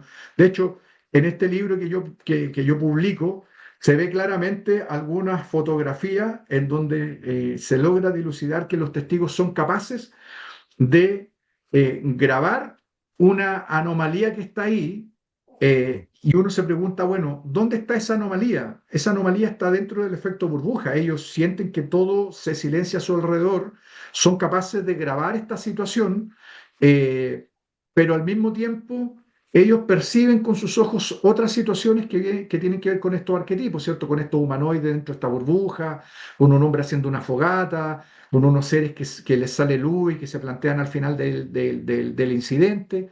Y uno dice, bueno, ¿cuál de estos dos es real? ¿Cuál está dentro del efecto burbuja y cuál está dentro de la microrealidad? Y es por eso que este fenómeno tiene algo tan interesante que tiene que ver con esta disonancia cognitiva entre lo que los testigos logran muchas veces grabar, que son estas luces, estos plasmas, ¿cierto? ujú. Y después con lo que ellos realmente dicen ver posterior al incidente. Si es holográfico, si tiene también un componente psicológico, mental, bueno, eso es muy difícil determinarlo, pero yo creo que hay una relación causal ahí entre la proyección de este efecto burbuja y todo lo que viene después. Y muchas veces estas cosas que aparecen, muchas veces los testigos lo rotulan como, ¿cierto?, como cosas muy relacionadas con la ciencia ficción. Yo creo que hay que preguntarse en el fondo por qué sucede y qué tanto de ellos hay en estas proyecciones y qué tanto estas cosas que aparecen hacen o presentan situaciones que muchas veces cuando uno empieza a indagar en el testigo no tiene que ver tanto con lo que ve, así en términos de morfología, sino qué es lo que hace. Y ahí Claro. yo creo que hay una pregunta muy importante que las personas se tienen que hacer desde su interior, ponte tú. Es decir, bueno, sí, está bien, vi un humanoide, vi un gris o vi un platillo, pero ¿qué hacía esto? ¿Dónde estaba? Hay casos emblemáticos, ponte tú en Francia, en donde llegan unos con una galleta, ¿cierto? Hay un caso muy famoso, no recuerdo exactamente el nombre ahora. Hay otros casos en donde, por ejemplo, el otro día una testigo me decía que había visto una especie de humanoide muy de la ciencia ficción, con cráneo grande y todo, que estaba plantando papas. Eh, ¿Te dais Claro. cuenta? Es que justamente, mira, es que justamente eso que tú vas de la ciencia ficción, para ustedes los investigadores, me imagino que debe ser complicado porque hoy día estamos muy contaminados justamente con películas de ciencia ficción, con videos de ciencia ficción, con inteligencia artificial, entonces no es lo mismo que estudiar un caso que a lo mejor que está escrito hace 100 años atrás de alguien que escribió algo que vio, que no existía televisión, que no existían todas estas cosas que hoy día estamos un poquito más contaminados, entonces a ustedes como que para poder estudiar bien los casos, tienen que tener como algo palpable para poder llegar a la fuente y decir, ya, ok, estudiemos esto. Claro, claro. Ahora yo te digo, a mí me llama mucho la atención que estos arquetipos de la ciencia ficción, de lo alienígena, de lo humanoide, de lo gris y todo, es una cosa brutal. O sea, uno muchas veces, cuando un testigo a mí me dice, no, yo, por ejemplo, yo no sé nada de ovni o no tengo idea de esto, pero me pasó esto, yo encuentro que es muy difícil que alguien en el fondo pueda abstraerse en el fondo de no estar contaminado, porque yo lo veo. O sea, yo tengo hijos y yo veo que hay cuentos, hay historietas. El otro día estábamos viendo, no me acuerdo qué cosa, en Disney Plus, Ah, sí, y salía y el capítulo el Marcelo de de la Navidad. historieta, el capítulo de la historieta era de extraterrestres, de un platillo volador y todo el asunto. Entonces estamos rodeados por todos lados de el concepto, ¿cierto? OVNI. Entonces es muy difícil abstraerse, y por eso también yo te decía que no es necesario acudir a una mente de colmena colectivo en el fondo como para decir, oye, claro, que estos arquetipos, en el fondo todo el planeta Tierra los piensa. Si es cosa que una persona de manera individual prenda el televisor una semana y quede impregnado de un montón de información que está ahí en el fondo. Entonces, eh, ahora la pregunta es ¿por qué se acude a eso y no se acude a otra cosa? Yo creo que este fenómeno tiene ese gran signo de interrogación, Eh, y nosotros estamos insertos dentro de también de esto. En el fondo, te voy a dar un claro ejemplo. No sé, imagínate, a ver, algo que a uno le pasa, por ejemplo, cuando quiere ser papá. Eh, Cuando uno quiere ser papá, ¿cierto? Cuando es más joven, ¿cierto? Llega una etapa llamada adulta y uno dice, ¿cierto? Ya quiero formar familia, y tú no has tenido ninguna relación con niños chicos. Uno nunca ve los niños chicos en ningún lado, pero basta con que tú te pongáis de acuerdo con tu pareja y decir, ya sabéis qué, tengamos un hijo, armemos familia, y te aseguro que a la semana vas a empezar a ver embarazadas y papás jugando con niños en todos lados, porque en el fondo va a tener este foco selectivo a eso. Si nosotros estamos insertos en esto, evidentemente que cuando hablamos con los testigos y a los testigos les pasa un suceso de estas características, terminan viendo ovni en todos lados también, porque estamos insertos dentro de esta sociedad, y porque también el fenómeno, cuando alguien ve algo raro, ¿cierto? Que no tiene significado, que no tiene un origen conocido, este es como el caldo de cultivo en el fondo para que cualquier persona en el fondo lo asocie al fenómeno ovni. Pero yo te voy a decir algo bien franco. Yo soy nacido que te contaba delante, en el sur de Chile, en un pueblo. Durante chico, hasta que coleccionamos ese álbum con mi papá, nunca había estado, se podría decir, inserto en el tema ufológico. Pero cuando chico se hablaba mucho sobre, ponte tú, el tuetué. claro. eh, Habían personas, tíos y familiares que contaban que habían visto, no sé, en las ramadas de las fiestas patrias al El hombre de pajarito, negro ese con el pájaro. sombrero. No sé si has escuchado la historia de ese hombre de negro con un sombrero. Entonces, desde siempre han habido historias. Hace poco tiempo estuve en Chiloé con Alejandro Sánchez, que es el productor del evento UFO mitológico que me invitó, y él contaba las historias, cómo la gente percibe en el fondo estos fenómenos desde la cultura chilota, y la gente habla de los brujos. Entonces yo al final, ¿qué siento? Que existe una anomalía que en algunos casos traspasa hacia nuestra realidad observable, y que nosotros desde la ufología le ponemos ovni, que algunos testigos que están relacionados con la ufología automáticamente lo encapsulan en el concepto ovni, pero una persona en Chiloé habla del brujo, una persona en la octava región habla sobre, ¿cierto?, el tipo, la sombra del el guaso sin cabeza o con sombrero negro. Y a lo mejor una persona en Escocia va a hablar sobre los gnomos y la hada. Entonces, yo al final, por eso, finalmente, cuando empiezo a meterme muy en esto y empiezo a desarrollar mi hipótesis, a investigar y a escuchar un montón de testimonios, me doy cuenta de que finalmente ya no me gusta hablar de ovnis, sino que me gusta hablar de anomalías. Y yo siento que hay una anomalía que en algunos casos traspasa hacia nuestra realidad, interactúa con la conciencia del ser humano, crea un efecto burbuja en donde se despliega información que fue extraída del perceptor, y en algún minuto determinado esto desaparece, claro. y te dejan botado solo con un montón de preguntas, humanizando qué fue lo que te sucedió y la gente tratando de rotularlo con las herramientas que tiene a la mano. Sí, yo me acuerdo de cuando chico nos hablaban del hombre que ese chancho que estaba en un parque y me daba la vuelta, me das por la manzana para el otro lado para no pasar por ahí por miedo que me apareciera el hombre que ese chancho, o sea, porque todos hablaban de lo mismo, o sea, oye, te quiero llevar al libro, justamente a la parte del libro, para saber si toda esta información que tú recopilaste con estos jóvenes, si se liberó toda esta publicación, estos videos a alguna comunidad científica internacional para un segundo análisis, para ver qué es lo que pasó ahí. ¿Hubo alguna otra eh, personaje o ufólogo, o sea, o extranjero, que hayan tomado el caso para que hayan llegado a las mismas conclusiones que tú tuviste? Buena pregunta. La verdad es que justamente tenía hartas ganas de responder esta pregunta porque es algo que yo también lo tengo en pauta. Y una de las cosas que yo quiero hacer es lo siguiente, y estoy seguro que a algunos les va a interesar esta respuesta porque de seguro es una pregunta que muchos se están haciendo y que también tiene cierta, mejor dicho, tiene toda la lógica, que es como debería en el fondo de ser una investigación para que algún par la pueda revisar. Una de las cosas que yo quiero hacer es que cuando salga el documental, que Giovanni Luca Becci, que es el montajista, está terminando, le queda la nada, o sea, estamos en un 99% y va a pasar a las manos de Álvaro Brunner, que va a hacer toda la postproducción de sonido. Y yo creo que en septiembre el documental ya debería estar listo. Es más, hace una semana atrás en Osorno adelanté 10 minutos del documental en exclusiva en una conferencia que fui a dar a Río Negro. eh, Puse los primeros 10 minutos del documental y la gente terminó aplaudiendo y a la gente le encantó por lo menos el comienzo de estos 10 minutos. Así que el documental está casi listo. Nos pasaron un montón de cosas entre medio que hicieron que se retrasara, pero va a salir.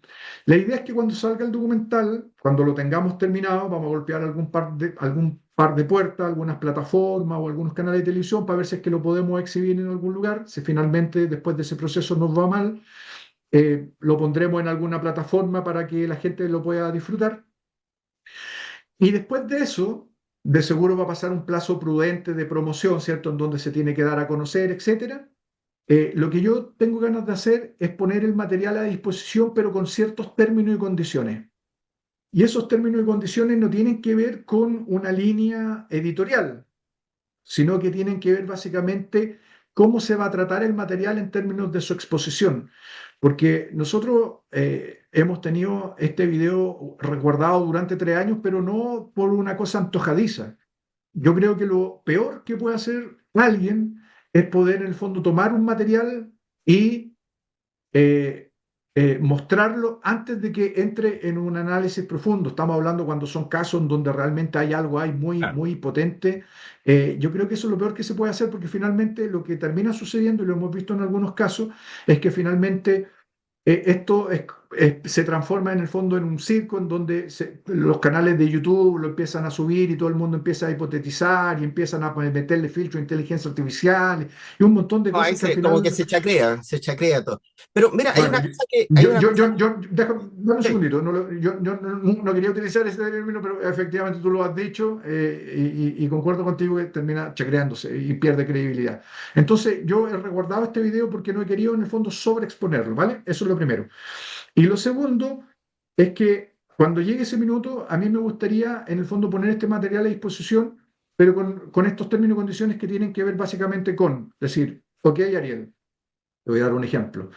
Te paso el material, pero la única condicionante contractual es que en el fondo tú puedas desarrollar una investigación, eres libre de acudir a los testigos, te voy a pasar el material original, ¿cierto? Con la metadata original, el acceso, ¿cierto? A la información de la hipnosis, las transcripciones, etcétera.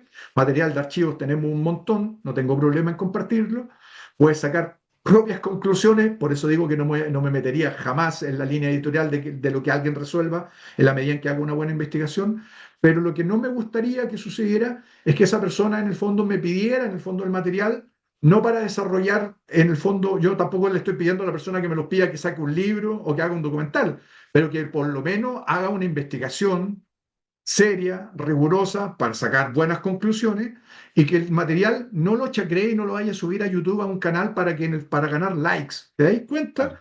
Sí. Si tiene que ver con eso en el fondo, no tiene que ver en el fondo con tener el material guardado y decir este material es mío, no se lo quiero pasar a nadie, sino que tiene que ver en el fondo con no sobreexponer algo que genuinamente consideramos que merece un análisis, una investigación seria y por lo menos un paper de un par de páginas en donde diga, bueno, lo analizamos y estas son nuestras conclusiones, independientes de las conclusiones que cada uno saque. Es que justamente a lo que tú estabas diciendo, porque cómo afectó psicológicamente, emocionalmente a estos jóvenes, ¿ah? Que con todo esto que les pasó de esta anomalía que tú dices, y que con este video les puede a lo mejor llevar a ese momento y a lo mejor les puede producir nuevamente un trauma, una angustia, o primero una vez que ustedes tengan desarrollado todo este material, l- se lo van a mostrar a ellos para saber si están de acuerdo, porque si se chacrea, van a quedar mal los No, chicos. no, los testigos tuvieron acceso al análisis completo de todo el video. Sí, ese no es tema en el Ya. fondo. Los testigos Claro, por eso tuvieron que para acceso. que no quedaran afectados psicológicamente, y Sí, para que, como decías tú, pues si se hacha creer, no, después no. decir, oye, ¿cómo que? No, los testigos tuvieron acceso al video y al análisis, y le mostramos realmente después en el fondo del análisis. Es muy interesante porque finalmente ellos en un comienzo desestiman lo que aparece en el video porque en el fondo para ellos eran como luces, como una cosa media naranja Ah, claro, plasmática, ya, etcétera. Porque en el fondo ellos vieron otras cosas, ellos vieron humanoides, vieron esferas flotando, etcétera, etcétera.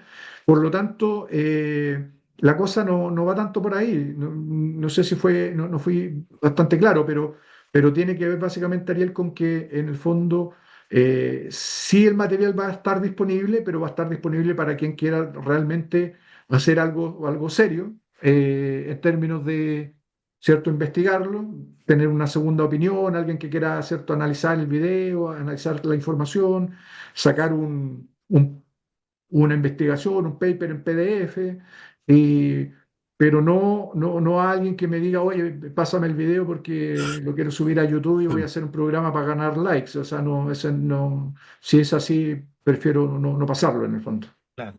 Mira, acá yo vi en los libros, en la portada, en la portada tú colocas ahí una inteligencia cohabitando en los límites de nuestra realidad. ¿Ah? ¿Por qué te inclinas más a esa hipótesis interdimensional en un lugar de una clásica teoría extraterrestre, ¿no? Sí, bueno, técnicamente no es interdimensional. Cuando nosotros hablamos sobre una anomalía que cohabita en una realidad física no observable, básicamente lo que estamos diciendo es que finalmente hay algo que está aquí, que actúa con nuestras leyes físicas, que debido al espectro limitado de nuestros sentidos no lo podemos ver, pero no tiene que ver con, en el fondo, una anomalía que habita en otra dimensión o a nivel cuántico o extraterrestre, sino que en el fondo está aquí. Te di delante el ejemplo, ¿cierto?, del espectro infrarrojo, en donde en el fondo se acuña a nuestras leyes físicas cuando traspasa hacia nuestra realidad, pero que está mucho más cerca de lo que uno cree en el fondo. No hay que ir a otra dimensión para, en el fondo, entender el fenómeno o no hay que ir a otro planeta o Claro, etcétera. ¿Por qué me acuño a esto? Básicamente por grandes conversaciones que tuve mientras hacía la investigación con distintos profesionales, entre ellos un físico de la Universidad de Chile, en donde Víctor Muñoz hablamos sobre conceptos que tienen que ver, ¿cierto?, con la física, con la realidad. Él es un doctor en física, uno de los mayores exponentes en plasma en Sudamérica, en Chile digo. Y en conversación que tuve con él y con otros profesionales, me di cuenta que tiene mucho más coherencia, es mucho más plausible que pudiera haber algo que está, que está aquí cohabitando con nosotros, pero que nosotros no tenemos la capacidad de percibirlo por la limitancia de nuestros sentidos y que en alguna instancia y por alguna razón traspasa hacia nuestra realidad observable. y que no tiene que ver que traspase de una dimensión a otra dimensión ni nada por el estilo, sino que a nuestra realidad observable. Era lo que te decía antes, es como que nosotros tenemos, ¿cierto?, el rayo infrarrojo, el control remoto, y en algún minuto determinado, no sabemos por qué, empezamos a ver el rayo. ¿Qué sucedió? No lo sabemos, pero tiene que ver un poco más con eso que con otra cosa. Tu libro tiene 368 páginas. ¿Cuánto te demoraste en recopilar toda esta información? Porque de ahí quiero hacerte una pregunta precisa con respecto a cuánto más o menos. Estoy viendo aquí el libro, para que todos vean que yo lo Sí, tengo también aquí en mis manos. Bueno, la última página dice 368 que está en blanco. Esa es la sí, introducción. no, pero Los 300. tiene más páginas, pero no sé si al final fue un error o no fue un error, porque empecé a numerar las páginas desde el capítulo uno. Pero antes del capítulo uno está el prólogo de don Pablo Petrovich Sí, y antes de eso el prólogo de don Sergio Sánchez Rodríguez y el la índice y todo lo dedicatoria a otro. tu señora, veo también una dedicatoria a tu señora. Ahí. Supuesto, mínimo, mínimo. Sí. Eh, ¿Cuánto tiempo tomaste para completar este libro? este libro, te diría yo que me demoré un año, un año, sí, un año y tanto, un año y un par de meses, porque lo empecé a escribir. Cuando parto con este documental empezamos a hacer grabaciones, pasarían 6 meses de las primeras grabaciones, cuando en algún minuto determinado tenía tanta información y más encima iba igual transcribiendo los relatos de los testigos para igual poder en el fondo ver cómo armar el documental. Y cuando voy transcribiendo esto me doy cuenta que estoy teniendo cierto mucho material transcrito y me doy cuenta de que finalmente en el documental no iba a poder meter toda la información. Y eso es algo, realmente yo creo que ahí es cuando me cayó la teja y dije, no voy a poder poner todo porque es Ah, demasiado. El incidente es muy amplio y además de eso, a uno como investigador también, a uno le pasan a mí me pasaron un montón de situaciones y todo mientras investigaba este caso. Finalmente en el documental, como uno tiene que simplificar, ¿cierto? Acotar la información en una hora y media, ¿cierto? Un poquitito más. Entonces uno no alcanza a meter todo lo que involucra el caso. ah. Y ahí fue cuando yo dije, pucha, qué lata no poder poner todo, incluso en las mismas entrevistas que le hice, por ejemplo, al psiquiatra Pablo Toro, al geólogo Gabriel Easton, al mismo Sergio Sánchez Rodríguez, que le hago una entrevista un poco para entender las distintas hipótesis que hay en ufología. Digo, no puedo meter todo eso en el documental, porque si no sería un documental muy latero. En el fondo, imagínate estar escuchando 15 minutos a un Mm. geólogo. En el fondo uno quiere escuchar un poco las cosas interesantes que él dice, Las cosas puntuales que, puntuales, más que interesantes, si me disculpo, claro. las cosas puntuales. Pero no todo, porque también hablamos mucho sobre geología en general, que a mí también me interesaba saber un montón de información un poco más técnica, para yo también hacer la investigación. Entonces, finalmente, eso me lleva a escribir el libro y ahí te das cuenta que, bueno, tú lo has estado leyendo, que tiene el detalle más fino en el fondo de las situaciones que empiezan a suceder y uno se empieza a meter en la historia de este investigador que va contando estos relatos en el fondo. Así que Es yo creo que, que como un año y medio más o menos me es llevó, que justamente obviamente eso, no, porque obviamente no full time. sí, pues, he estado, como te digo, bueno, llevo ya varias hojitas leídas y algunas cosas que de repente yo, la pregunta que me hago, si hubo en algún momento durante, mientras escribías el libro, si tuviste temor, o dudas sobre revelar ciertos hallazgos, o sea, porque de repente hay gente que dice, ya no, no, prefiero que no, hasta que me estoy metiendo las patas de los caballos, mejor esto no lo voy a poner, o mejor no, esto lo dejo de lado, porque ya, ¿hubo algún momento algo así? O no, vámonos para adelante nomás. Sí, no, la verdad es que, pero mira, yo creo sinceramente que el poder de la sugestión es, si hay algo grande que puede afectar al ser humano es la sugestión. Eso no me cabe la menor duda y creo que en muchos casos muchas veces han estado sujetos en una línea muy delgada entre alguna experiencia potencialmente, cierto, real, anómala y en un borde muy fino entre la sugestión que termina siendo parte muy fuerte de la humanización muchas veces de los fenómenos que suceden, ya sea fenómenos anómalos o fenómenos totalmente terrestres, pero que uno queda rotulado ahí en algún tipo de anomalía y uno con la sugestión termina creyéndolos. Yo te digo que sí. En algunos casos me sucedió que cuando estaba escribiendo el libro justamente acá en mi oficina, Yo tengo acá unos ventanales bien amplios, tengo un patio bien grande donde hay una palmera, etcétera. Entonces estaba aquí escribiendo y me acuerdo que mira, lo que voy a contar es una infidencia. Yo creo que a la gente le va a dar un poco de risa escuchar esto, pero está entretenida la conversa y bueno, y es bueno que la gente también un poco... Esto es como, al final, es entretenido porque es parte de la bitácora del libro. O sea, Sí. este libro realmente es un caso de investigación bien acucioso, Mm. pero también hay mucho de bitácora del investigador, en este caso mío, del proceso, en el fondo yo investigando esto. Y hubieron algunos casos en donde, claro, efectivamente, por ejemplo, bajé las cortinas porque como que te da un poco también de Te sentí temor. medio perseguido. Sí, sí, efectivamente, como que hay una especie como de sugestión ahí, pero también sucedieron cosas bastante curiosas. Te voy a contar algo, por ejemplo, yo invité a un ingeniero electromagnético, un ingeniero eléctrico especialista en electromagnetismo, un tipo así muy capo que trabajó incluso para todo el tema eléctrico en el lago Colbún, una empresa en Las Condes con oficina hacia todo trapo, un tipo muy capo. Se llama Robinson Cornejo Evans. Y este ingeniero le propuse que analizara las pistas de audio del video. Y no le pasé el video justamente para no poder contaminarlo a Claro. él, ¿cierto? Con esto, y le paso solamente las pistas de audio. Extraigo con un software profesional las pistas de audio y se las paso. Y él hace un trabajo súper acucioso de extracción de información, Mm.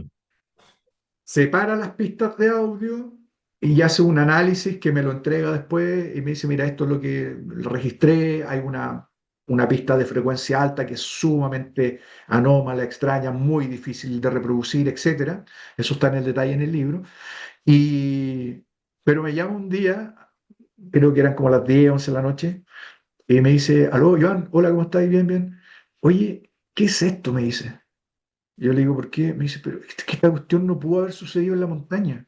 O sea, es imposible. ¿Por qué? Se escuchan ruidos metálicos, ruido electrónico, hay algunas frecuencias, hay Una unos sonidos de alta interferencias. frecuencia que son muy difíciles de reproducir en un ambiente, en una geografía natural en el fondo. O sea, te creo que estuviera en una oficina como, ¿cierto? Con ascensores, con ruido electrónico del ascensor que sube y baja, escaleras Claro. mecánicas, pero tú me estabas hablando de que estaban en en una montaña, sí, le digo yo, efectivamente en una montaña.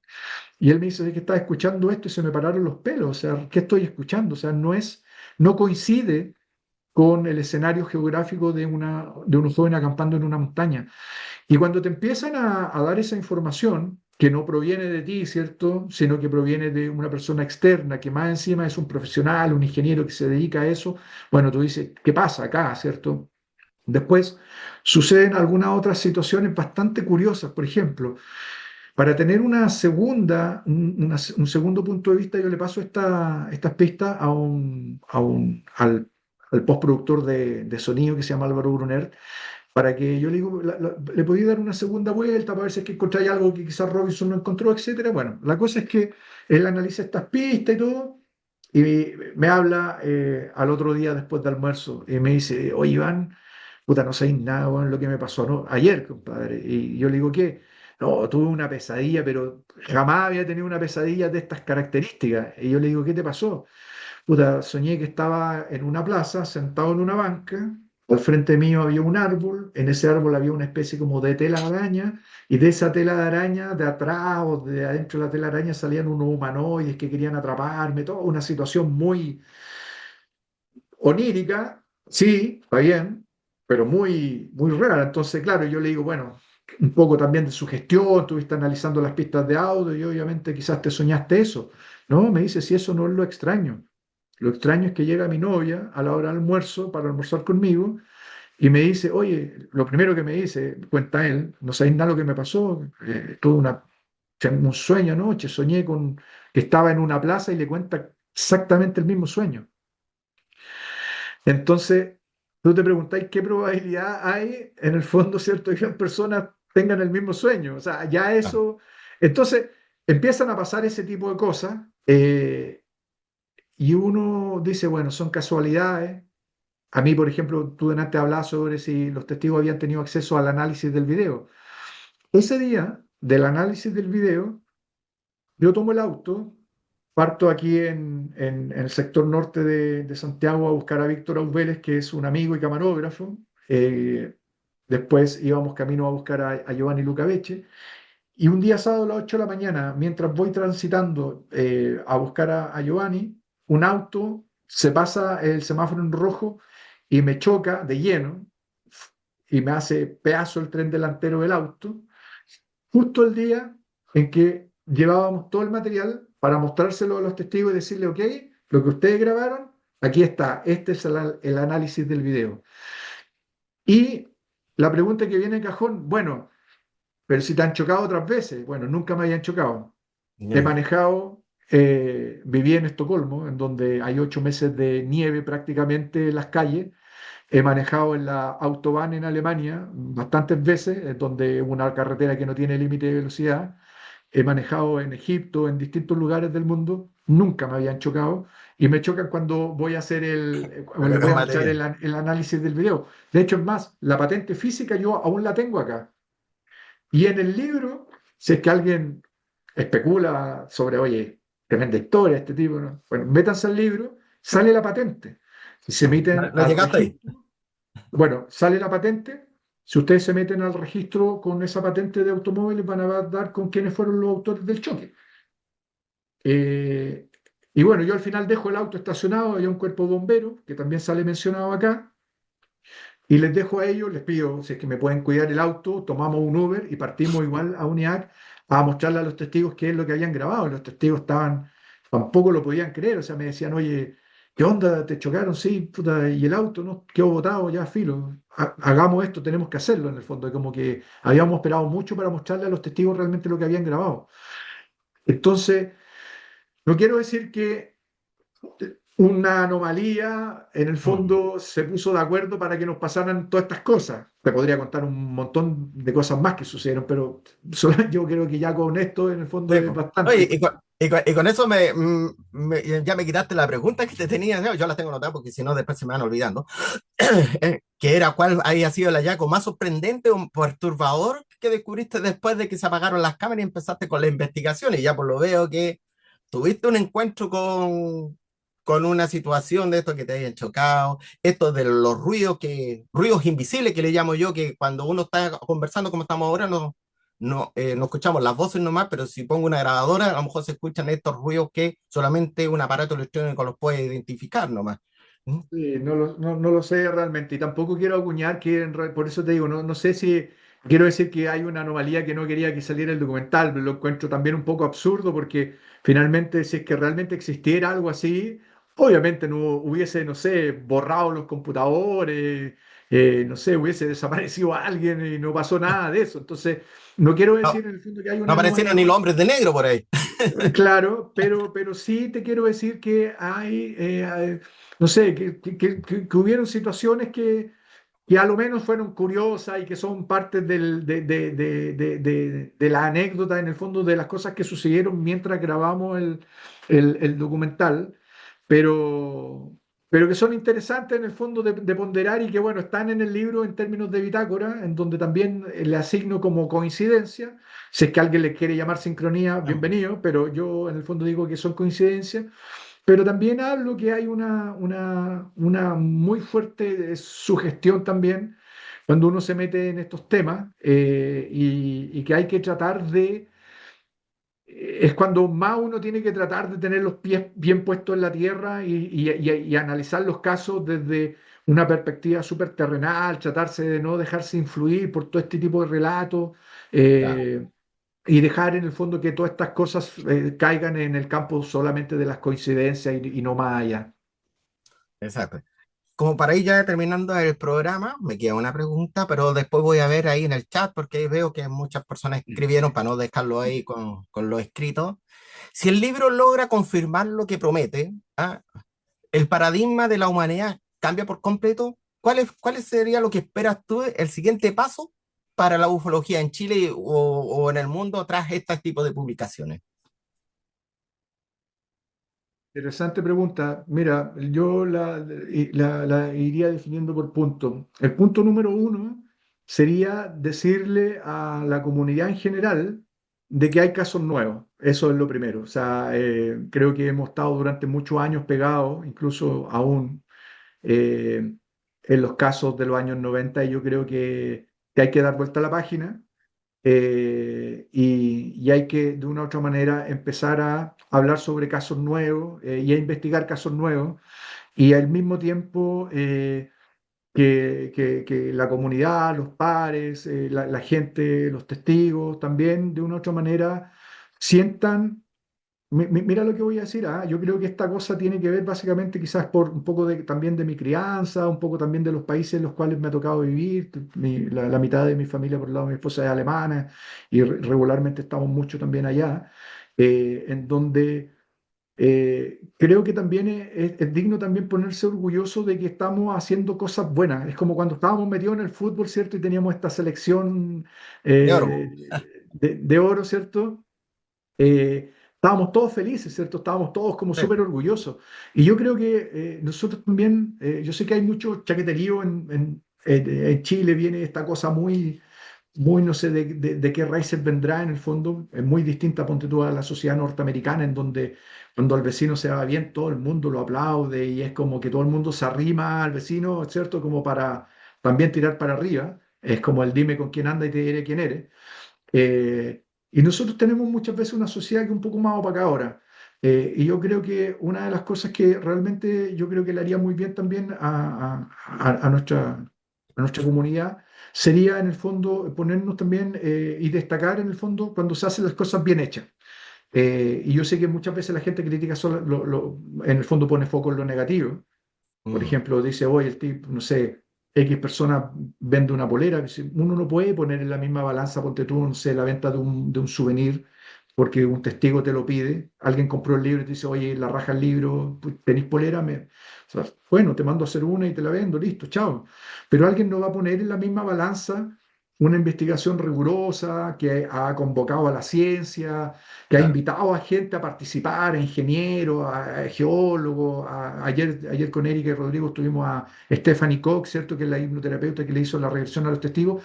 Alguien no puede poner en la misma balanza el peso de eso versus a pequeñeces. Yo creo que Mm, cuando alguien pone esto en la misma balanza, esa pequeñez también habla mal de esa persona. Eh, yo creo que no son a pares. Y yo creo que estamos en una sociedad en donde si alguien tuviera alguna discrepancia, incluso de pronto llamémoslo así, por el lucro, ¿cierto? Por algunos artilugios, entonces en el fondo regalen su libro, porque nadie tampoco está, en el fondo alguien se me dice, bueno, yo no soy muy ad hoc de que alguien, por ejemplo, venda una polera, pero el libro igual le está sacando una utilidad económica, porque o si no el claro. libro no costaría 32 lucas, costaría 15 lucas. Entonces no me vengan con esa cuestión, ¿me entendí? Sí. Bueno, dicho eso es lo primero. Lo segundo es que yo creo que estamos en una sociedad que es muy difícil de dejarse sorprender. Lo vimos cuando comenzó el proceso de desclasificación norteamericano, cuando a Leslie King y Ralph Blumenthal, ¿cierto?, les filtraron el video del gimbal, del Go Fast y del Tic Tac, ¿cierto?, del Claro. incidente Nimitz. Eh, yo creo que si la gente ya con esos videos, ¿cierto? En el fondo no cambió el paradigma global de la humanidad, en el fondo no lo va a hacer nadie, Claro. ¿cierto? Estamos en un proceso ahora de desclasificación en donde era súper, no sé, decir hace años atrás, hoy el gobierno de Estados Unidos va a hacer en su página de defensa, va a sacar en el fondo videos desclasificados. Bueno, están saliendo ahora, pero también parece no sorprender a nadie. Yo a veces me junto con, no sé, hacer deporte con otros amigos que no están metidos en este circuito. A veces me preguntan sobre esto, pero no les interesa en el fondo. Y hay un gran segmento de la sociedad que esta cuestión ni siquiera le interesa. Esto te interesa a ti, a mí, a la gente que está escuchando esto, pero es un segmento muy de nicho, le importa muy poca gente. Claro. Por lo tanto, en el fondo no creo que esto vaya a cambiar el paradigma de la humanidad. Pero sí, lo que creo genuinamente, y yo por eso este libro se lo he regalado a varios investigadores, se lo regalé al Marcelo Moya, a Fuenzalida, se lo regalé a Víctor Tolosa, se lo he regalado a varios en el evento que hizo la otra vez a John, A mí, bueno, a ti, a Erika, y a otros divulgadores también, a Alfred Alexis y a otros divulgadores, gente que tengo muy buena cercanía, al Beto del programa UFO San Clemente, bueno, a varias personas le he regalado este libro, pero no con un afán de que en el fondo me tiren flores, no se trata de eso. Se trata de que básicamente vean que aquí hay bueno, y ellos lo saben, y no lo digo solamente por ellos, sino que también lo digo como por el resto de la comunidad, de que efectivamente hay un trabajo que está bien logrado, que es riguroso, que yo trabajo quizás serio. y que quizás yo saque unas conclusiones, pero que no son las conclusiones, yo tampoco lo pongo como un guión de hierro, como lo hacían los rusos, ¿cierto?, cuando partió el cine, sino que en el fondo lo pongo como una posibilidad. De hecho, el libro plantea varias hipótesis, ni siquiera plantea una hipótesis personal, plantea varias posibilidades dentro de lo que pudo haber ocurrido, sin en el fondo definir una hipótesis final, se podría decir, pero sí que me gustaría, en el fondo, es eh, que en el fondo entre quienes estamos metidos en esto también pudiéramos de una u otra manera hacer fuerza para poder sentar cimientos mucho más potentes como lo que está haciendo, por ejemplo, España. Y yo te digo, a mí me llama la atención cómo los españoles están a un nivel, bueno, ya no sé, quizás muchos más años metidos en esto, no sé, pero sacan libros, hacen nuevas investigaciones, tienen hipótesis relevantes que incluso hasta el mismo Jacques Vallée estaba en el fondo avalando una hipótesis de un investigador español. Eh, no sé si se apoyan entre ellos, no sé qué pasa, pero como que siento aquí es Ah, como que cada uno va por su carril, eh, teniendo una casuística súper rica. Entonces yo creo que estamos ahí al debe y que hay que, hay que unir a todo esto y por eso en el fondo creo que el trabajo que tú haces, el que hace Erika, el que hace un montón de personas que me han invitado a su programa, es muy potente porque realmente mira el vaso más bien lleno que vacío y en el fondo ven en esto un trabajo serio y que bueno, que ojalá que en el fondo la gente lo acuñe y por último hable bien de él, en el fondo, o sea, en términos de que diga, bueno, más allá de las conclusiones, diga, bueno, se hizo la pega. Y eso es lo que me claro. importa en el fondo. Exacto. Bueno, aquí los amigos que nos estaban viendo, bueno, Erika por ahí puso ahí extraño, pero interesante que se repita la versión del objeto de forma cilíndrica, que es lo que vimos los dos cuando pequeños.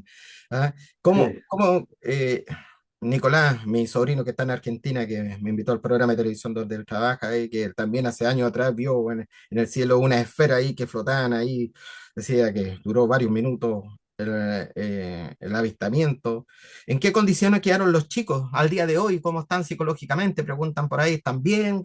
¿Están... sí, la verdad es que están bastante bien y la verdad es que un poco han estado bien al margen de todo esto y también siento que también habla muy bien de ellos. En el fondo no han querido figurar ni tampoco nunca fue el propósito de ellos, así que finalmente te das cuenta que son testigos en ese sentido bastante genuinos que no buscaban en el fondo protagonismo y eso me parece muy relevante también de analizarlo y decir, bueno, efectivamente no eran testigos que querían en el fondo salir en la tele y eso habla bien de ellos en el fondo. Sí, po.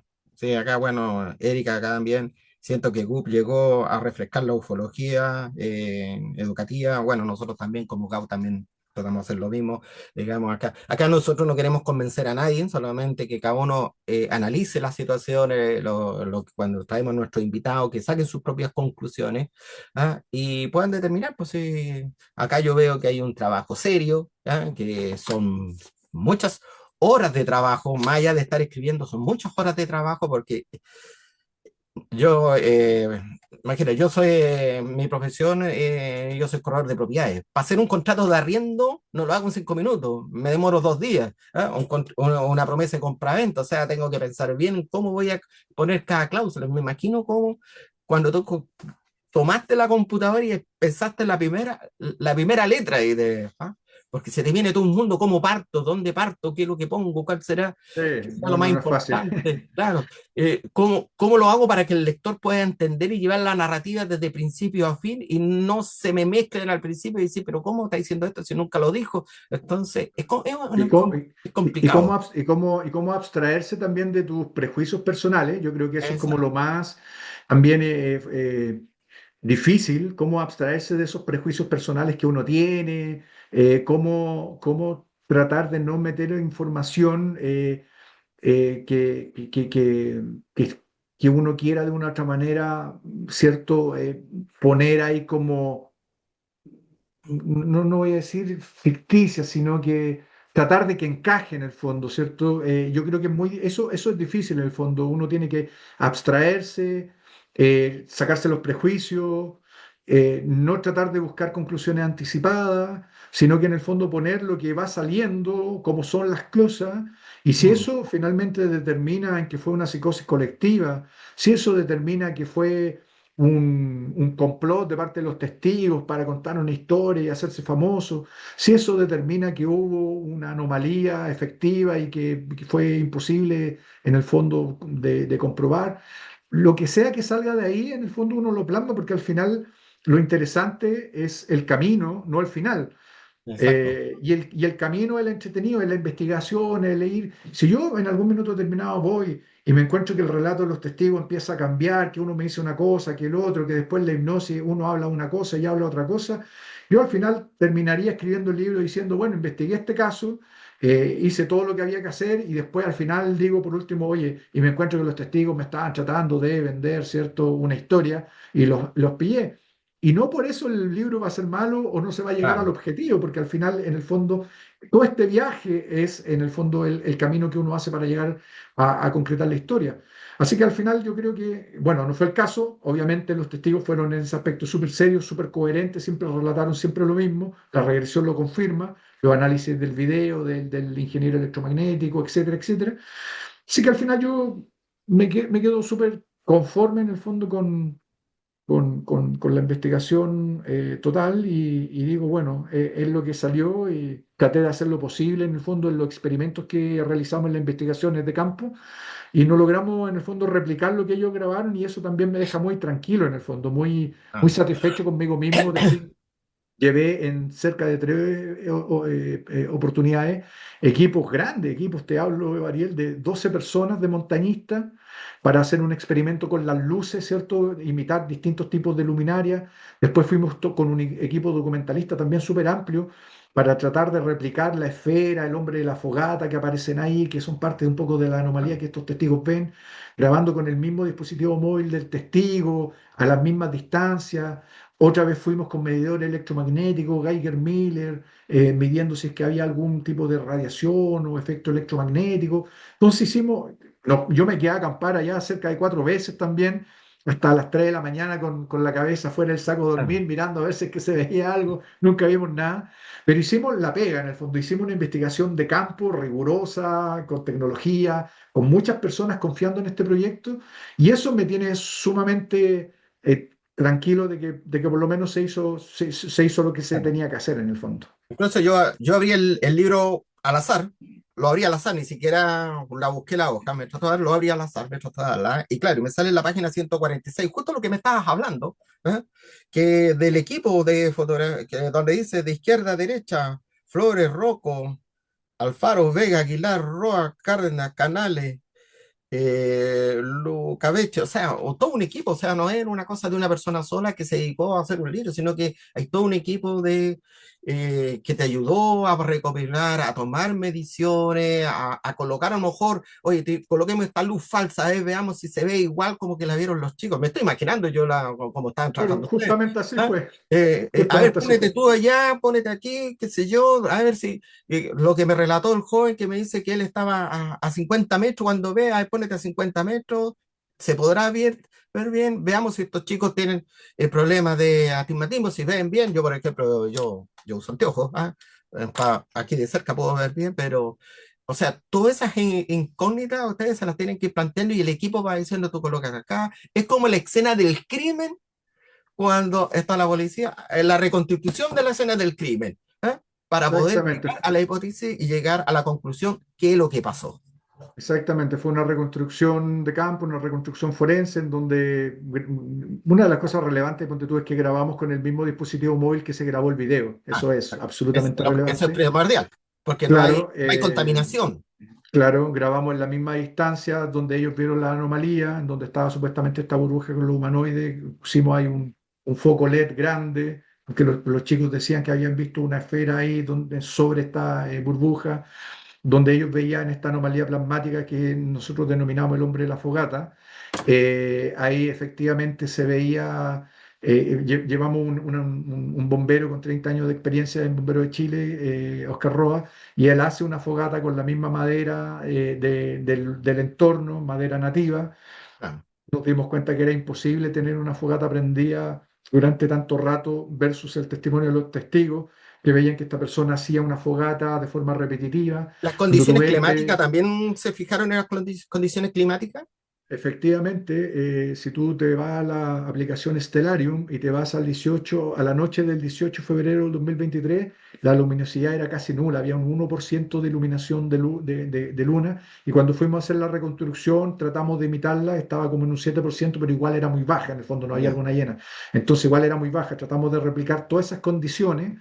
Fuimos con los testigos, más encima, los testigos esa noche de la reconstrucción de escena acamparon con nosotros allá y ellos se encargaron de decir, yo estaba aquí parado con mi celular y nosotros nos pusimos ahí, grabamos, la fogata estaba allá, fueron los testigos, exactamente en el punto donde estaba la fogata, hicimos la fogata ahí, grabamos con el mismo dispositivo móvil, o sea, en términos se podría decir técnicos, ¿cierto?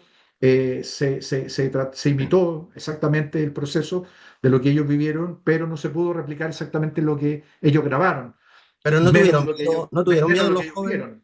no tuvieron miedo ¿Ah? los jóvenes de que se repitiera el fenómeno, estando ellos ahí. No tuvieron miedo que haber dicho, La- oye, ya, nosotros éramos, vamos a participar, pero si pasa claro, de nuevo, yo no mira, sé si voy a tener las mismas agallas que estuve ese día, porque, yo creo que si hubiese a lo mejor ido yo solo con ellos, quizás podría haber sido, pero éramos un equipo bien grande, entonces ah, como que ya, estábamos todos ahí un poco, pero sí estábamos muy pendientes en el fondo, y a mí me llamaba mucho la atención porque cuando yo llego a este lugar que se llama la cascada Salto del Puma, en el Cajón del Maipo, es un lugar muy majestuoso. O sea, cuando tú llegas de día se ve la cascada, se ve el entorno, es muy majestuoso, como lo es la cordillera de los Andes. Entonces tú llegas ahí y tú dices, no puedes en el fondo entender cómo sucedió algo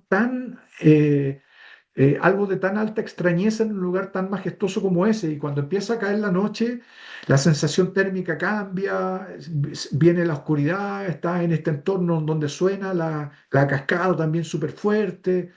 eh, y nada, pues estando ahí, entrevistando a los testigos, haciendo esta reconstrucción, cuando terminamos, en algún minuto determinado ya cuando empiezan a bajar, ¿cierto?, la adrenalina de toda la puesta en escena y nos empezamos a relajar y empezamos a conversar, yo realmente digo, bueno, y más encima viendo lo genuino de los testigos, o sea, imagínate Ariel, con 12 personas que están ahí, ¿cierto? Camarógrafos, sonidistas, amigos que me están apoyando en todo esto, entre ellos les quiero mandar un saludo ahí a Rodolfo Alfaro, Luis Rocco, Víctor Auvele, Giovanni Lucabeche, Sebastián Cárdenas, Alexei Morales y a todos los que se me quedan en el tintero.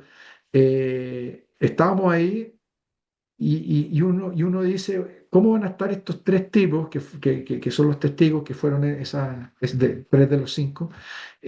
Van a estar ahí por segunda vez mm, mintiéndole a 12 personas que están grabando este sí, documental. O sea, ¿qué sentido tiene? O sea, ponerse de acuerdo para qué, para contar una historia más encima súper compleja en términos de la evolución de cómo se manifiesta el fenómeno, porque es súper complejo. Son luces, son humanoides, un tipo que hace una fogata pegado en un bucle repetitivo. Son un montón de situaciones inconexas que desde los tres puntos de vista se confabulan en una sola gran historia. ¿Qué sentido tiene ir a contar una historia tan compleja, primero que todo a un investigador? Que el investigador más encima le haga firmar un contrato a ellos y le decir, ok, yo voy a investigar el caso, pero necesito que ustedes pongan, porque los voy a entrevistar, vamos a ir al cajón, vamos a hacer esto, bla, bla, bla. Después lo invito a los testigos, le digo, bueno, vamos a ir al cajón del Maipo y vamos a hacer la reconstrucción de escena, vamos a medir y todo. ¿Qué sentido tiene que tres personas por nada, ¿cierto? Porque estamos claros que finalmente aquí no hay así nadie se está haciendo millonario con este claro, caso. O no hay sea, algo lucrativo ahí. no, o sea, salieron 1.000 copias y se han vendido, no sé, 700 copias, pero tampoco los márgenes son muy altos. O sea, en el fondo nadie se hace millonario con esta cuestión. Si esta cuestión uno la hace en los tiempos libres, uno no vive de esto. Entonces, y los testigos en ese sentido menos tampoco. Entonces, al final, ¿qué sentido tiene en el fondo inventar esta tremenda historia? Para nada. Y cuando estaba ahí efectivamente en esta reconstrucción de campo con esto, realmente me di cuenta de lo genuino del relato. Lo genuino del relato en donde, por ejemplo, yo le preguntaba a uno de los testigos y me decía, no sé, Alejandro me decía, mira, yo estaba aquí con mi celular y Alberto, ¿tú dónde estabas? Yo estaba allá. Y yo me acordaba exactamente de las entrevistas personales que yo le había hecho a cada uno de ellos, más las entrevistas grupales y más la entrevista online, que yo la había transcrito todas y la había comparado, pero así ya con lupa, cada Claro, uno de las líneas y de los relatos y las palabras que ellos habían dicho. Estar ahí en la reconstrucción de escena y que ellos me dijeran lo mismo es una cosa que, o una historia inventada, no se puede hacer. O sea, de mm, verdad que en una historia inventada alguien hubiese dicho, no, es que yo estaba allá, yo estaba choyencado, yo estaba parado, yo subí corriendo, no sé, Alejandro nunca me llamó. ¿Te das cuenta? Por sí, algún lado, yo me hubiese dado cuenta de que, ah, mira, dijo esto otro, no me está cuadrando la historia, le hubiese puesto un gran signo de interrogación y por lo demás, te digo algo. Yo, si hubiese detectado algo, tampoco hubiese seguido con la cuestión adelante. ¿Qué sentido tiene también yo de exponerme como investigador? claro, exacto. ¿Te das cuenta? No tiene ningún sentido. Entonces, realmente yo cuando estuve o las veces que estuve ahí con los testigos y fui dándome cuenta de todo esto, me di cuenta de que fue algo súper genuino, lo que grabaron los testigos es algo súper genuino y la hipnoterapeuta también al final terminó un poco confirmando esto. Me dijo, mira, no sé qué les pasó o de dónde proviene lo que les pasó, pero que les pasó algo traumático, no hay duda de eso. Y eso finalmente fue lo que me hizo decir, bueno, vamos para adelante con todo. Sí, ahí hay una cosa que también el lugar ahí en la cordillera, yo cuando tenía como 15 años, que fui por el Cerro San Ramón hacia arriba y llegué casi a las faldas del, no me acuerdo si era el Tupungato o el Tupungatito, no me acuerdo cuál era de los dos.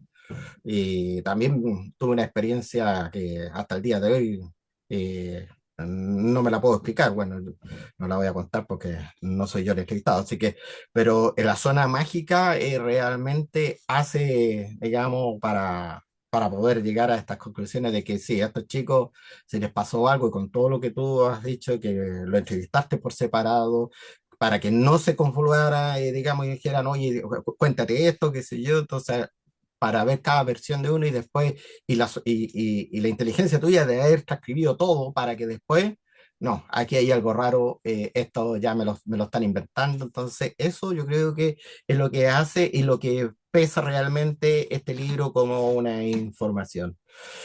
¿Dónde consiguen el libro si alguien está interesado? Porque también es importante, porque ya dijiste que lo habías regalado, pero tampoco el objetivo. ¿Ah? Pero si alguien lo quiere tener, ¿cómo te puede contactar por las redes sociales para poder tener el libro?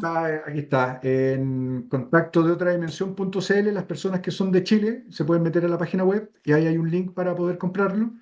Las personas que están fuera de Chile viendo estos pueden meterse a Amazon, Contacto de otra dimensión, en español, y también en Amazon la versión en inglés que es Contact from Another Dimension.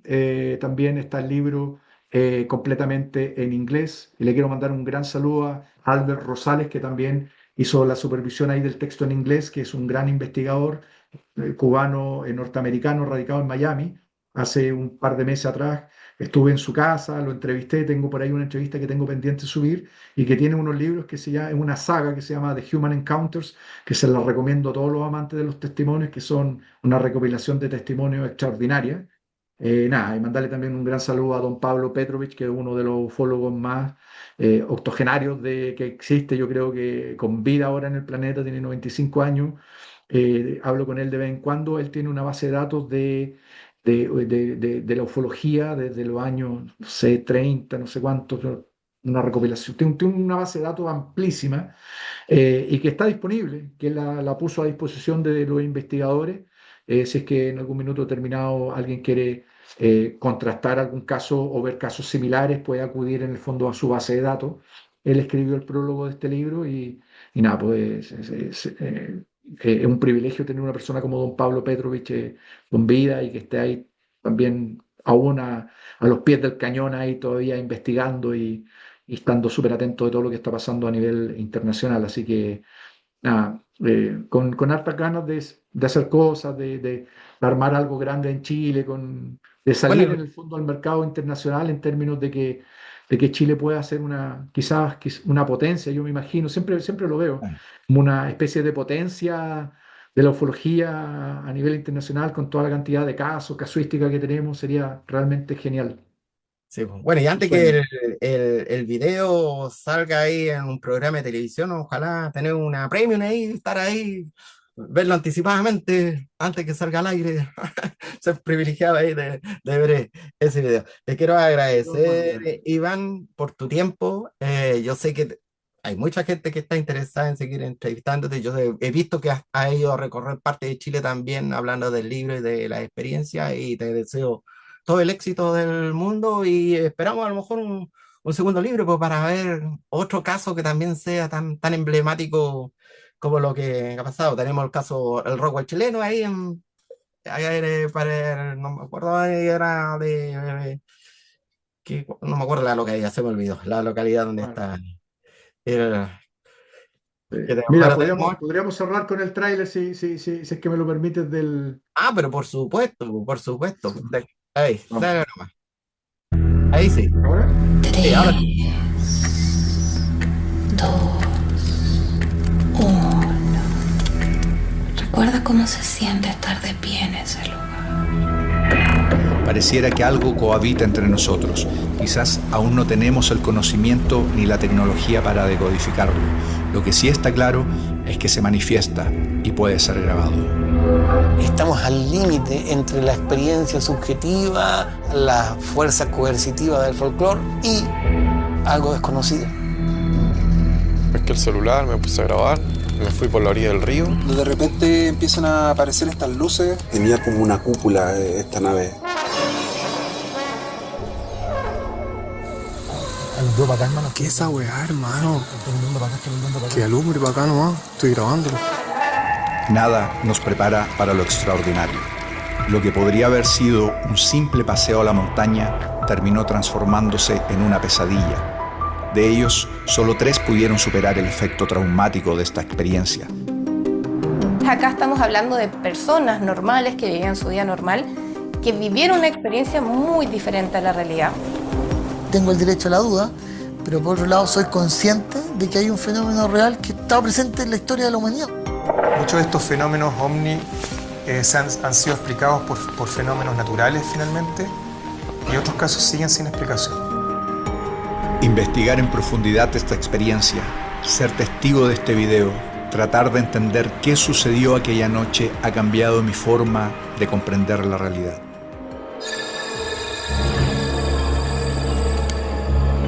Estos son sonidos metálicos bien agudos, muy difíciles de recrear. Empezó el celular a producir una especie de interferencia. Creo que es como un gris. No puede ser real. No puede ser real.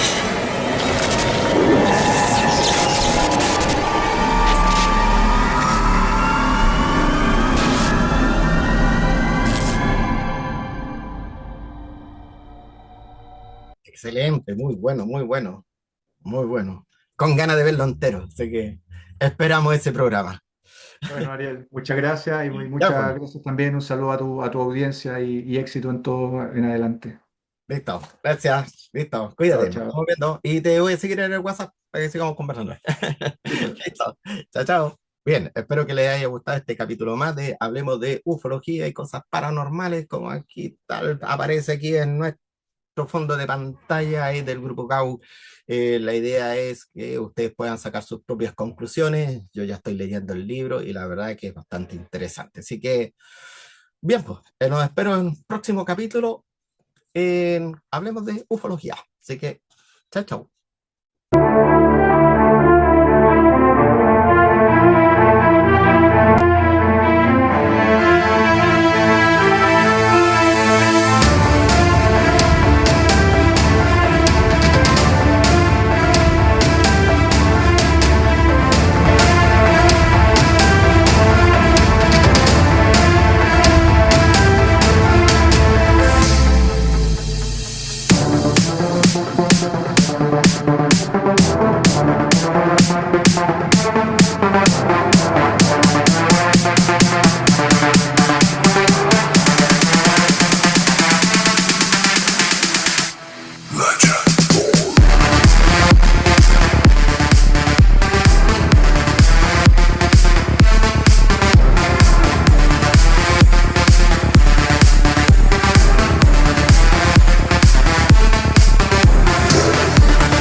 Thank you.